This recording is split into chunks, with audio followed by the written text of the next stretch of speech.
KSV trading company ఓనర్ని మాట్లాడుతున్నా. 50 టన్నులు ఆర్డర్ చేశానుగా, ఏమైంది?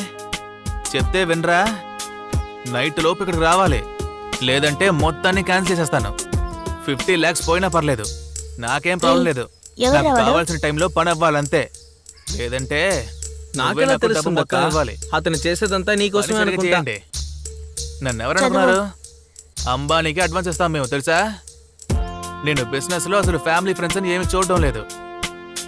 మేమందరం కోర్టుల్లో రొటేషన్ చేస్తూ ఉంటాం. అవన్నీ మీకు తెలుసా ఏంటి? సరే, ఇక్కడ ఒకరు బాగా ట్యూషన్ చేస్తున్నారు, తెలిసిన వాళ్ళంటే పంపించండి. వచ్చుననుకో. అయ్యో, కాంపోస్ట్ చూపిస్తుంది, వెంటనే ఇక్కడి నుంచి వెళ్ళిపోవాలి.